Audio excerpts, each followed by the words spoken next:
ನಮಸ್ಕಾರ. ವಿಚಾರ ವಿನಿಮಯಕ್ಕೆ ಸ್ವಾಗತ. ಈ ವಿಡಿಯೋದಲ್ಲಿ ಟ್ರಾಯ್ ಎಂಬ ಹಾಲಿವುಡ್ ಮೂವಿಯ ಬಗ್ಗೆ ಕೆಲವೊಂದು ವಿಷಯಗಳನ್ನು ನಾವು ತಿಳ್ಕೊಳ್ಳೋಣ. ಗ್ರೀಕ್ನ ಮಹಾಕಾವ್ಯವಾದ ಈಲಿಯಡ್, ಅದನ್ನು ಬರೆದವರು ಹೋಮರ್, ಅದರಲ್ಲಿ ಬರುವಂತಹ ಟ್ರೋಜನ್ ವಾರ್ ಇದನ್ನು ಹಿನ್ನೆಲೆಯಾಗಿ ಇಟ್ಕೊಂಡು, ಅದೇ ರೀತಿ ಪೋಸ್ಟ್ ಅಮೆರಿಕಾ ಎಂಬ ಇನ್ನೊಂದು ಕೃತಿ, ಇವೆರಡನ್ನು ಆಧಾರವಾಗಿ ಇಟ್ಕೊಂಡು ಮಾಡಿರುವಂತಹ ಒಂದು ಚಲನಚಿತ್ರ ಇದು ಟ್ರಾಯ್. ಇದು 2004ರಲ್ಲಿ ಬಿಡುಗಡೆಯಾಯಿತು. ಇದನ್ನು ನಿರ್ದೇಶಿಸಿರುವವರು ವೂಲ್ಫ್ಗಾಂಗ್ ಪೀಟರ್ಸನ್ ಅವರು. ಇದರಲ್ಲಿ ಬ್ರ್ಯಾಡ್ ಪಿಟ್, ಎರಿಕ್ ಬಾನಾ ಮತ್ತು ಪೀಟರ್ ಓಟೂಲೆ ಮುಂತಾದ ಹಲವಾರು ನಟರು ನಟಿಸಿದ್ದಾರೆ. ಈ ಟ್ರಾಯ್ ಚಿತ್ರದ ಕತೆ ಏನು ಅಂತ ನಾವು ನೋಡಿದ್ರೆ, ಕ್ರಿಸ್ತಪೂರ್ವ 1250ರಲ್ಲಿ ಗ್ರೀಕ್ನಲ್ಲಿ ಆಗ್ಯಾಮೆಮ್ನಾನ್ ಎನ್ನುವ ಅರಸ ಗ್ರೀಕ್ನ ಬೇರೆ ಬೇರೆ ರಾಜ್ಯಗಳನ್ನೆಲ್ಲ ಗೆದ್ದು ಅವುಗಳನ್ನು ತನ್ನ ಆಳ್ವಿಕೆಯ ಕೆಳಗೆ ತಗೊಂಡು ಬಂದು ಇಡೀ ಗ್ರೀಕ್ನನ್ನು ಒಗ್ಗೂಡಿಸುವ ಪ್ರಯತ್ನವನ್ನು ಮಾಡ್ತಾ ಇರ್ತಾನೆ. ಈ ಆಗ್ಯಾಮ್ನನ್ನ ಸೈನ್ಯದಲ್ಲಿ ಅಕಿಲಿಯಸ್ ಎನ್ನುವ ಒಬ್ಬ ಮಹಾವೀರ ಇರ್ತಾನೆ. ಈ ಅಕಿಲಿಯಸ್ ಹಾಗೂ ಆಗ್ಯಾಮ್ನನ್ ನಡುವೆ ಒಂದು ಮನಸ್ತಾಪ ಇರುತ್ತೆ. ಆದ್ದರಿಂದ ಒಬ್ಬರನ್ನ ಕಂಡ್ರೆ ಇನ್ನೊಬ್ಬರಿಗೆ ಆಗ್ತಾ ಇರೋದಿಲ್ಲ. ಆಗ್ಯಾಮ್ನನ್ಗೆ ಮೆನಲಸ್ ಅಂತ ಒಬ್ಬ ಸಹೋದರ ಇರ್ತಾನೆ. ಅವನು ಸ್ಪಾರ್ಟಾ ಎಂಬ ಪ್ರದೇಶದ ಅರಸನಾಗಿರ್ತಾನೆ. ಅವನ ಮಡದಿಯ ಹೆಸರು ಹೆಲೆನ್ ಅಂತ. ಈ ರೀತಿ ಇರಬೇಕಾದ್ರೆ ಟ್ರಾಯ್ ಎಂದು ಹೇಳಲ್ಪಡುವಂತಹ ಒಂದು ಪ್ರದೇಶ, ಅದರ ರಾಜಕುಮಾರನಾದಂತಹ ಹೆಕ್ಟರ್ ಮತ್ತು ಅವನ ತಮ್ಮ ಪ್ಯಾರಿಸ್ ಮತ್ತು ಇನ್ನಿತರರು, ಇವ್ರನ್ನ ಟ್ರೋಜನ್ಸ್ ಅಂತ ಕರೀತಾರೆ, ಇವರು ಈ ಮೆನಲಸ್ನ ಆಸ್ಥಾನಕ್ಕೆ ಒಂದು ಶಾಂತಿ ಒಪ್ಪಂದಕ್ಕೋಸ್ಕರ ಬರ್ತಾರೆ.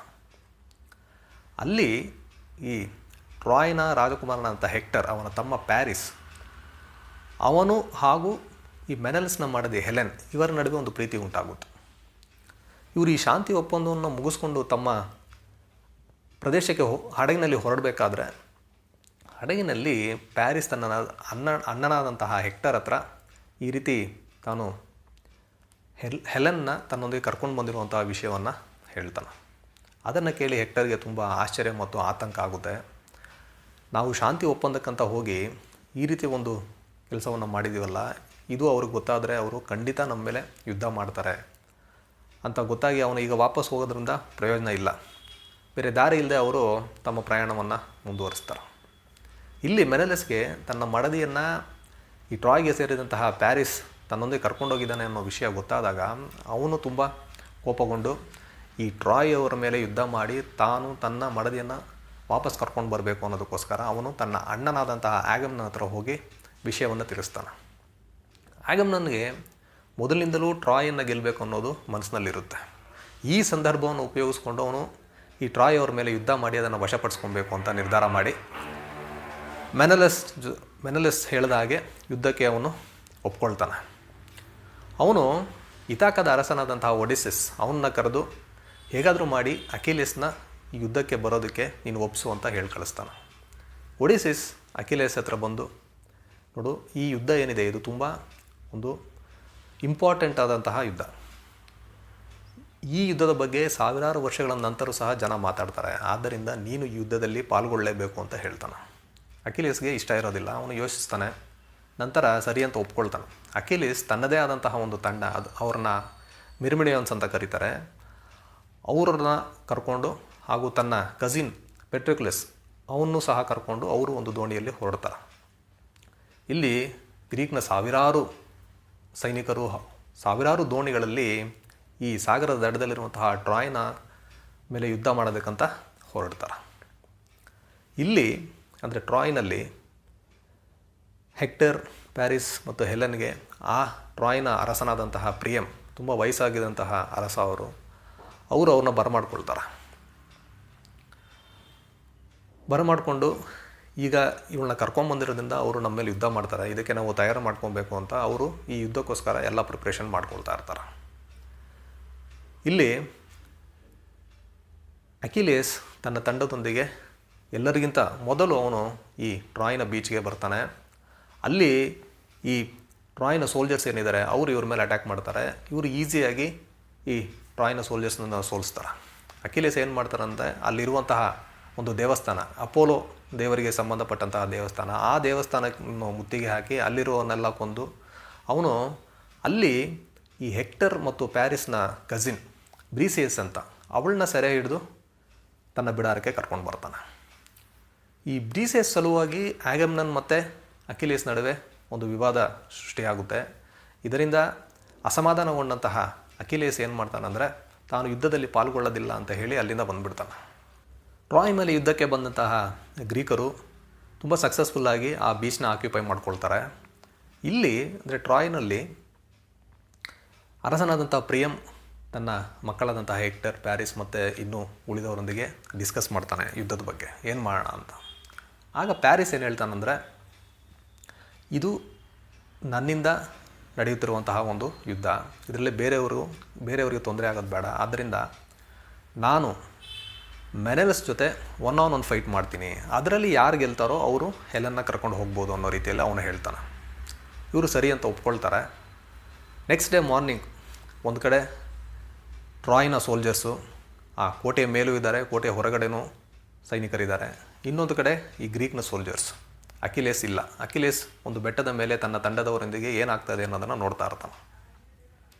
ಆಗ ಹೆಕ್ಟರ್ ಮತ್ತು ಪ್ಯಾರಿಸ್ ಅಗೆಮ್ನನ್ ಮತ್ತು ಮೆನೆಲಸ್ ಹತ್ರ ಬಂದು, ನಾವು ಪ್ಯಾರಿಸ್ ಮತ್ತು ಮೆನೆಲಸ್ ಇವರಿಬ್ಬರು ಒನ್ ಫೈಟ್ ಮಾಡಲಿ, ಯಾರು ಗೆಲ್ತಾರೋ ಅವರು ಹೆಲನ್ನ ಕರ್ಕೊಂಡು ಹೋಗಲಿ ಅಂತ ಹೇಳ್ತಾರೆ. ಸರಿ ಅಂತ ಮೆನೆಲಸ್ ಮತ್ತು ಅಗೆಮ್ನನ್ ಒಪ್ಕೊಳ್ತಾರೆ.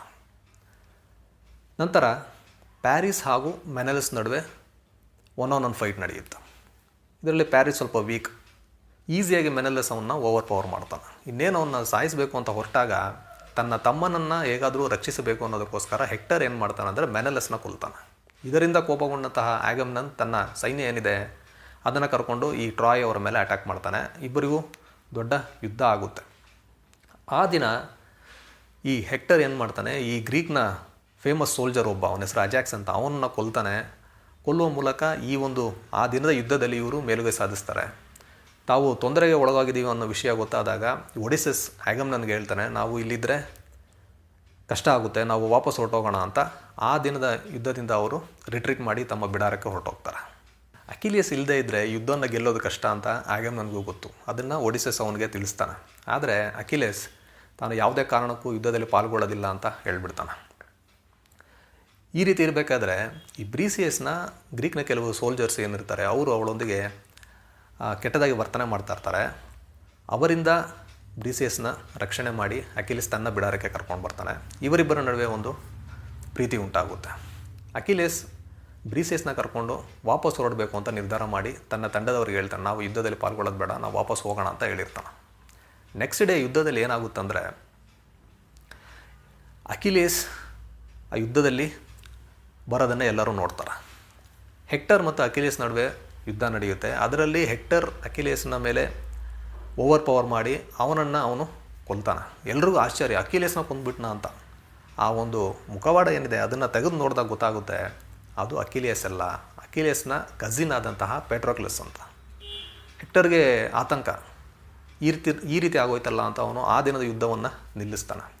ಅವನು ಗೊತ್ತಾಗುತ್ತೆ ತಾನು ದೊಡ್ಡ ತಪ್ಪು ಮಾಡಿದ್ದೀನಿ, ಅಕಿಲಿಯಸ್ ಸುಮ್ಮನೆ ಬಿಡೋದಿಲ್ಲ ಅಂತ. ಅವನು ತನ್ನ ಮಡದಿ ಹತ್ರ ಹೋಗಿ ಹೇಳ್ತಾನೆ, ನೋಡು, ನಾಳೆ ನನಗೇನಾದರೂ ಹೆಚ್ಚು ಕಡಿಮೆ ಆದರೆ ನೀನು ಇಲ್ಲಿ ಇರಬೇಡ, ಇಲ್ಲಿ ಒಂದು ಸುರಂಗ ಮಾರ್ಗ ಇದೆ ಅಂತೇಳಿ ಆ ಸುರಂಗ ಮಾರ್ಗವನ್ನು ತೋರಿಸಿ ತನ್ನ ಮಡದಿಗೆ ಹೇಳ್ತಾನೆ, ಇಲ್ಲಿಂದ ತಪ್ಪಿಸ್ಕೊಂಡು ಹೋಗ್ಬಿಡು ಅಂತ. ಅವರಿಗೆ ಒಂದು ಸಣ್ಣ ಮಗು ಕೂಡ ಇರುತ್ತೆ. ಅಕಿಲಿಯಸ್ಗೆ ತನ್ನ ಕಸಿನ್ ಆದಂತಹ ಪೆಟ್ರೋಕ್ಲಸ್ ಸತ್ತಿದ್ದಾನೆ ಅಂತ ಗೊತ್ತಾದ ಮೇಲೆ ಅವನು ತುಂಬ ಫ್ಯೂರಿಯಸ್ ಆಗ್ತಾನೆ. ಹೇಗಾದರೂ ಹೆಕ್ಟರ್ನ ಕೊಲ್ಲಬೇಕು ಅಂತ ನಿರ್ಧಾರ ಮಾಡ್ಕೊಳ್ತಾನೆ. ನೆಕ್ಸ್ಟ್ ಡೇ ಮಾರ್ನಿಂಗ್ ಒಬ್ಬನೇ ತನ್ನ ರಥದಲ್ಲಿ ಅವನು ಆ ಟ್ರಾಯ್ನ ಕೋಟೆ ಏನಿದೆ ಅಲ್ಲಿ ಹೋಗ್ತಾನೆ. ಅಲ್ಲಿ ಹೋಗಿ ಅವನು ಹೆಕ್ಟರ್ನ ಕರೀತಾನೆ ಯುದ್ಧಕ್ಕೆ. ಹೆಕ್ಟರ್ ಬರ್ತಾನೆ.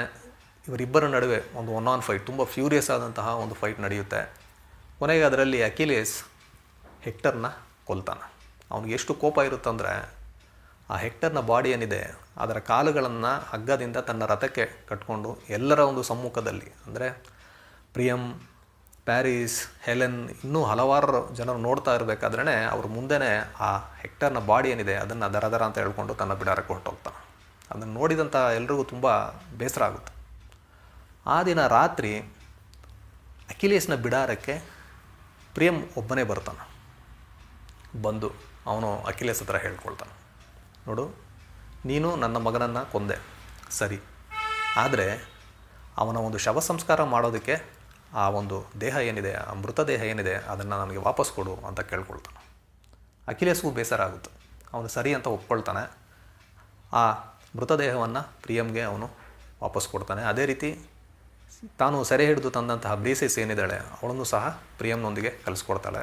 ಅದೇ ರೀತಿ ಅವನು ನೀವು ಶವ ಸಂಸ್ಕಾರವನ್ನು ಮಾಡಿ ಅದೇ ರೀತಿ ಶೋಕಾಚರಣೆ ಮಾಡೋದಕ್ಕೆ 12 ದಿನಗಳ ಕಾಲ ನಾವು ನಿಮಗೆ ಯಾವುದೇ ಒಂದು ಡಿಸ್ಟರ್ಬೆನ್ಸ್ ಮಾಡೋದಿಲ್ಲ, ನಾವು ಯುದ್ಧ ಮಾಡೋದಿಲ್ಲ ಅಂತ ಹೇಳಿ ಕಳಿಸ್ತಾನೆ. ಈ ವಿಷಯ ಅಂದರೆ ಅಕಿಲೇಸ್ ಮತ್ತು ಪ್ರಿಯಂನ ನಡುವೆ ನಡೆದಂತಹ ಈ ಒಂದು ಒಪ್ಪಂದ ಏನಿದೆ, ಇದು ಅರಸನಾದಂಥ ಆಗಮ್ನನಿಗೆ ಗೊತ್ತಾದಾಗ ಅವನು ತುಂಬ ಕೋಪಗೊಳ್ತಾನೆ. ಆಗ ಒಡಿಸಿಸ್ ಅವನ ಸಮಾಧಾನ ಮನೆ ಹೇಳ್ತಾನೆ, ನಾವು ಬೇರೆ ಒಂದು ಉಪಾಯ ಮಾಡೋಣ ಅಂತ ಹೇಳಿ ಆ 12 ದಿನಗಳ ಅವಧಿ ಏನಿದೆ ಅದರಲ್ಲಿ ಅವ್ರು ಏನು ಮಾಡ್ತಾರಂದರೆ ಒಂದು ಬೃಹದಾಕಾರದ ಮರದಿಂದ ಮಾಡಿದಂತಹ ಒಂದು ಕುದುರೆಯ ಆಕಾರವನ್ನು ನಿರ್ಮಾಣ ಮಾಡ್ತಾರೆ ಅವರು. ಒಂದು ವುಡನ್ ಹಾರ್ಸ್, ತುಂಬ ದೊಡ್ಡದಾಗಿರುತ್ತದೆ. ಅದನ್ನು ಮಾಡಿ ಅವರು ಅವರ ಬಿಡಾರ ಎಲ್ಲಿತ್ತೋ ಬೀಚ್ನ ಪಕ್ಕ ಅಲ್ಲಿ ಅದನ್ನು ಬಿಟ್ಬಿಟ್ಟು ಅಲ್ಲಿಂದ ಎಲ್ಲರೂ ಹೊರಟೋಗ್ತಾರೆ. ನೆಕ್ಸ್ಟ್ ಡೇ ಈ ಟ್ರಾಯ್ನ ಕೆಲವು ಸೋಲ್ಜರ್ಸ್ ಎಲ್ಲ ಬಂದು ಆ ಬೀಚ್ನ ನೋಡಿದಾಗ ಈ ಗ್ರೀಕ್ನ ಸೋಲ್ಜರ್ಸ್ ಎಲ್ಲ ಹೊರಟೋಗಿದ್ದಾರೆ ಅನ್ನೋದು ಅವ್ರಿಗೆ ಗೊತ್ತಾಗುತ್ತೆ. ಆದರೆ ಅಲ್ಲಿ ಒಂದು ಬೃಹದಾಕಾರದ ಕುದುರೆಯ ಆಕಾರ ಇರುತ್ತೆ, ಅಲ್ಲಿ ಹಲವಾರು ಡೆಡ್ ಬಾಡೀಸ್ ಎಲ್ಲ ಇರುತ್ತೆ. ಇವ್ರು ಏನು ಅಂದ್ಕೊಳ್ತಾರೆ ಅಂದರೆ ಇವರೆಲ್ಲ ಹೊರಟೋಗಿದ್ದಾರೆ ಅಂದ್ಕೊಂಡು ಈ ಪ್ರಿಯಂ ಬಂದು ನೋಡ್ತಾನೆ. ಆಗ ಅಲ್ಲಿರೋರೆಲ್ಲ ಇವ್ರಿಗೆ ಹೇಳ್ತಾರೆ ಅಂದರೆ ಇವರು ಇದನ್ನು ಒಂದು ಶಾಂತಿ ಒಪ್ಪಂದಕ್ಕಾಗಿ ನಮಗೆ ಒಂದು ಗಿಫ್ಟಾಗಿ ಕೊಟ್ಟಿದ್ದಾರೆ, ಇದನ್ನು ನಾವು ಕೋಟೆ ಒಳಗೆ ತೊಗೊಂಡೋಗೋಣ ಅಂತ ಹೇಳ್ತಾರೆ. ಪ್ಯಾರಿಸ್ ಹೇಳ್ತಾನೆ, ಅವ್ನಿಗೆ ಸ್ವಲ್ಪ ಡೌಟು, ಬೇಡ ಇದು ಇಲ್ಲೇ ಸುಟ್ಟಾಕ್ಬೇಡ ಅಂತ ಹೇಳ್ತಾನೆ. ಆದರೆ ಪ್ರಿಯಂ ಏನು ಮಾಡ್ತಾನೆ, ಇಲ್ಲ ಅದು ಗಿಫ್ಟ್ ಅಂತ ಕೊಟ್ಟಿರೋದು, ನಾವು ತೊಗೊಂಡೋಗೋಣ ಅಂತ ಆ ಬೃಹದಾಕಾರದ ಒಂದು ಮರದಿಂದ ಮಾಡಿದಂತಹ ಕುದುರೆ ಏನಿದೆ ಅದನ್ನು ಕೋಟೆಯೊಳಗೆ ಎಳ್ಕೊಂಡು ಹೋಗ್ತಾರೆ. ಆ ದಿನ ಟ್ರಾಯ್ ಒಳಗೆ ಎಲ್ಲರಿಗೂ ಒಂದು ಸಂತೋಷ, ಯಾಕಂದರೆ ಗ್ರೀಕ್ ಸೋಲ್ಜರ್ಸ್ ಎಲ್ಲ ಹೊರಟೋದ್ರು, ಯುದ್ಧ ಮುಗೀತು ಅಂತ ಅವರು ಸಂಭ್ರಮಾಚರಣೆಯಲ್ಲಿ ಇರ್ತಾರೆ. ಆ ದಿನ ರಾತ್ರಿ ಈ ಒಂದು ಸಂಭ್ರಮಾಚರಣೆ, ಈ ಗದ್ದಲ ಎಲ್ಲ ಕಡಿಮೆ ಆಗ್ತಾ ಇದ್ದಾಗೆ ಈ ಒಂದು ವುಡನ್ ಹಾರ್ಸ್ ಏನಿದೆ ಅದರಿಂದ ಕೆಲವೊಂದು ಗ್ರೀಕ್ ಸೋಲ್ಜರ್ಸು ಕೆಳಗಿಳಿತಾರೆ. ಅದರಲ್ಲಿ ಅಕಿಲಿಯಸ್, ಆಗಮೆಮ್ನಾನ್, ಒಡಿಸಸ್ ಮತ್ತು ಇನ್ನೂ ಹಲವಾರು ಸೋಲ್ಜರ್ಸ್ ಇರ್ತಾರೆ. ಅವರು ಕೆಳಗೆ ಇಳಿದು ಆ ಕೋಟೆಯ ಬಾಗಿಲೇನಿದೆ ಅದನ್ನು ತೆಗಿತಾರೆ. ಆಗ ಬೀಚ್ನಲ್ಲಿ ಅವಿತುಕೊಂಡಿದ್ದಂತಹ ಸೋಲ್ಜರ್ಸ್ ಎಲ್ಲ ಬಂದು, ಅಂದರೆ ಗ್ರೀಕ್ನ ಸೋಲ್ಜರ್ಸ್ ಎಲ್ಲ ಈ ಕೋಟೆ ಒಳಗೆ ನುಗ್ತಾರೆ. ಅವರು ಈ ಟ್ರಾಯ್ಸ್ ಅಂದರೆ ಟ್ರೋಜನ್ಸ್ಗಳ ಮೇಲೆ ಅಟ್ಯಾಕ್ ಮಾಡ್ತಾರೆ. ಈ ಆಗಮೆಮ್ನಾನ್ ದೊರೆ ಏನಿದ್ದಾನೆ ಅವನು ವಯಸ್ಸಾದಂತಹ ಟ್ರಾಯ್ನ ಅರಸನಾದ ಪ್ರಿಯಂನನ್ನು ಕೊಲ್ತಾನೆ. ಅಕಿಲೇಸ್ ಬ್ರೀಸೇಸ್ನ ಹುಡ್ಕೊಂಡು ಹೋಗ್ತಾನೆ. ಈ ಸುರಂಗ ಮಾರ್ಗದ ಮೂಲಕ ಹೆಕ್ಟರ್ನ ಮಡದಿ, ಹೆಲೆನ್ ಮತ್ತು ಇನ್ನಿತರರು ತಪ್ಪಿಸ್ಕೊಂಡು ಹೋಗ್ತಾರೆ. ಕೊನೆಗೆ ಆಗಮೆಮ್ನಾನ್ಗೇನಾಯಿತು, ಪ್ಯಾರಿಸ್ ಏನಾಯಿತು, ಅಕಿಲೇಸ್ ಮತ್ತು ಬ್ರೀಸಸ್ ಒಂದಾದ್ರ ಅನ್ನೋದೇ ಈ ಒಂದು ಚಿತ್ರದ ಕ್ಲೈಮ್ಯಾಕ್ಸ್.